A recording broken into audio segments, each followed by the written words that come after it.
is Angel Lemus. This is my video essay or rather speech of over Buddhism for histories of Asian religions. Today I'm going to be going over what I believe to be the 3 key points for Buddhism and what makes it unique and significant. Specifically, I'm going to be addressing what I believe the main contingency and issue of Buddhism, and which is particularly what really dignifies it in a way compared to other religions. I'm going to be going over the solution to that problem and the path to which to achieve it. And these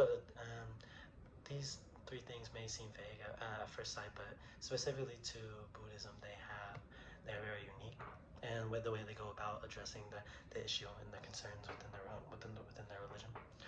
And so to begin,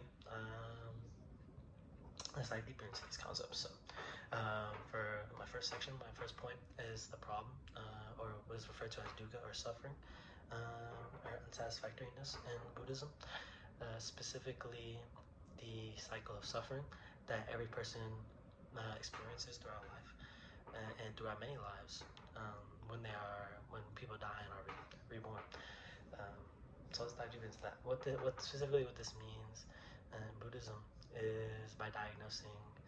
In Buddhism specifically is by diagnosing the human condition, that life involves suffering in the form of pain, tragedy, including frustration, boredom, anxiety, stress, aging, loss, dissatisfaction, even pleasurable experiences. All these experiences lead to eventual suffering and dissatisfaction with life. Everything eventually leads to a dissatisfaction and discomfort in living. And so the main proprietors of Buddhism, they sought to find a solution to this, to understand why and how to escape this.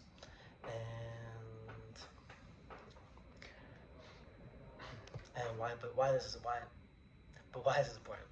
It is foundational in Buddhism to understand this problem, this issue, to understand what the issue is itself. It's the religious problem statement in a way.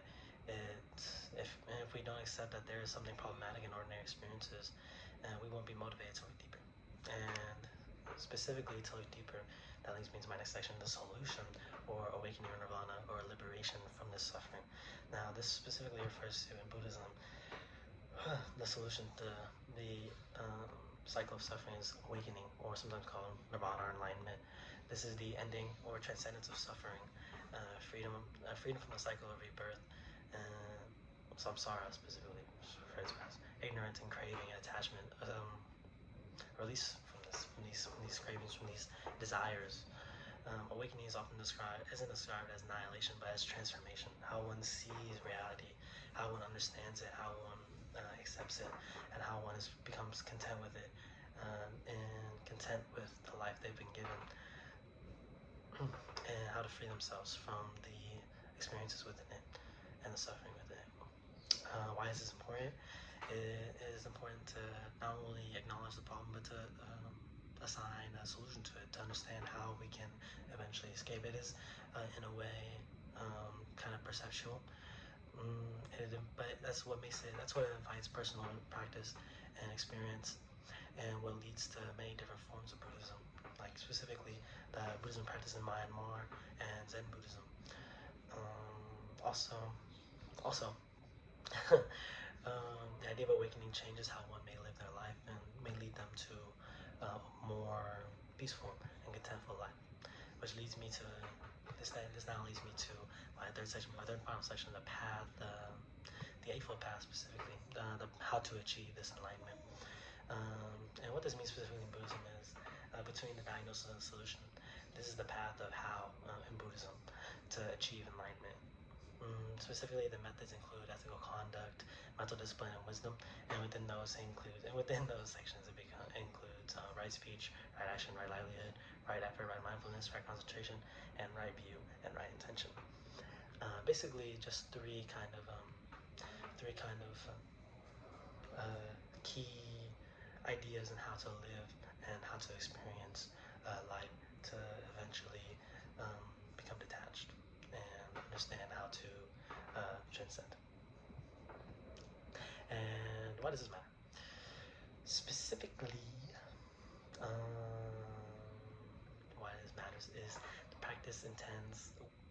Religion without practice intends to become dogma, and by giving a systematic path, Buddhism offers people tools to transform their own minds and lives. The path is what makes Buddhism alive, not just the path is what makes Buddhism alive, not just the idea. It shows Buddhism is pragmatic, its teachings are judged by results, and not by adherence to a rigid doctrine, which may be seen in things like Christianity.